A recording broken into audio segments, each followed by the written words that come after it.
विदिशा के जाफरखेड़े में विदिशा जिले की 5 विधानसभाओं जो 2 लोकसभा सीटों के अंतर्गत है कि मतगणना का काम चल रहा है। सुबह 8 बजे मतगणना का काम प्रारंभ हुआ। दोपहर होते होते आधे से ज्यादा राउंड की गिनती हो चुकी थी, जिसमें दोनों लोकसभा पर भाजपा प्रत्याशी आगे चल रहे थे। विदिशा लोकसभा सीट पर शिवराज सिंह चौहान और सागर लोकसभा सीट पर लता वानखेड़े आगे चल रही थी। वहीं भाजपा के शमशाबाद से विधायक सूर्य प्रकाश मीणा ने कहा कि शिवराज सिंह चौहान भारी रिकॉर्ड मतों से जीत हासिल करेंगे। उन्होंने प्रदेश भर में सभी 29 सीट भाजपा के पक्ष में आने, केंद्र में फिर से मोदी सरकार बनने का दावा किया। हालांकि उन्होंने कहा कि कुछ जगहों पर परिणाम देर रात तक आएंगे, लेकिन वह भी भाजपा के पक्ष में होंगे। कांग्रेस जिला अध्यक्ष मोहित रंगवंशी ने कहा कि परिणाम के रुझान है, परिणाम आना बाकी है।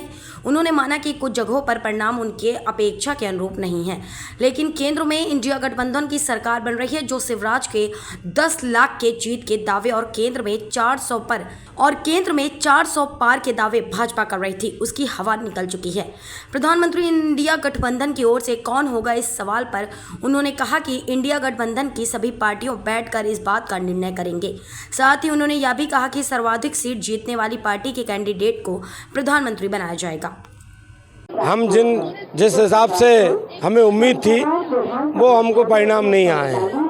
हमको उम्मीद थी सागर लोकसभा में और विदिशा में भी, लेकिन उसके विपरीत परिणाम आए। लेकिन हम कार्यकर्ताओं को, मतदाताओं को धन्यवाद देते हैं कि उन्होंने बड़ी मेहनत के साथ और जनता ने हम पे विश्वास किया। जिस तरीके का माहौल चुनाव के पूर्व बना था, उसको कार्यकर्ताओं ने डट के चुनाव को लड़ा। और शिवराज सिंह ने जिस हिसाब से पूरे क्षेत्र में एक माहौल बनाया था और हमारे कुछ साथियों ने जैसे कांग्रेस मुक्त का माहौल बनाया था, कार्यकर्ताओं ने मुंह तो जवाब दिया है। शिवराज जी जब चुनाव लड़ना शुरू कर रहे थे उस समय ये दावा किया जा रहा था 10 लाख के ऊपर जीतेंगे, क्या स्थिति देखते हैं? आपके सामने रिजल्ट है। 10 लाख पार की बात कर रहे थे और हमारे नेता भाजपा के सारे लोग कह रहे थे 400 पार या 10 लाख पार। भारतीय जनता पार्टी सिर्फ हवाओं में महल बनाती है और हवाओं में महल बनाने पे काम करती है। पूरे देश में अभी रुझान आने दीजिए, इंडिया गठबंधन की सरकार बनेगी। ममता बनर्जी को हम अपने साथ लाएंगे। अभी हमारे बहुमत से हम थोड़े दूर हैं, लेकिन ममता बनर्जी और अन्य दलों को साथ में लेकर कांग्रेस की और अन्य दलों के साथ में सरकार बनेगी इंडिया गठबंधन की। इस बार मोदी जी खुद बनारस में 80,000 से आगे चल रहे हैं, लेकिन आप देखिए पहले राउंड में पीछे थे। जिस नेता के नाम पे पूरे देश में ये वोट मांग रहे थे, उसकी हालत क्या हो गई है। ये झूठी बातें करने वाले लोग अब ज़्यादा दिन नहीं चलेंगे। राहुल गांधी जी की न्याय यात्रा, राहुल गांधी जी की दूरदर्शिता देश के युवाओं में छा चुकी है और कांग्रेस पार्टी पूर्ण रूप से सरकार बनाने जा रही है। मध्य प्रदेश में 29 सीटों में से कितनी कांग्रेस? अभी तो हमारे कुछ परिणाम नहीं आए।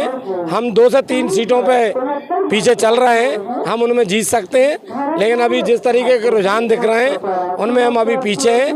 लेकिन आने वाले एक आध घंटे में रुझान आएंगे तो हम 2-3 सीटों पे जीत सकते हैं। इंडिया गठबंधन यदि सरकार बनाने की स्थिति में आती है तो प्रधानमंत्री चेहरा कौन होगा? इंडिया गठबंधन के नेता तय करेंगे। इंडिया गठबंधन के सारे नेता लोग बैठेंगे, उसमें तय होगा कि नेता कौन बनेगा। सामूहिक रूप से नेता तय होगा और जो सबसे बड़ी पार्टी होगी वो उसका नेता चुना जाएगा।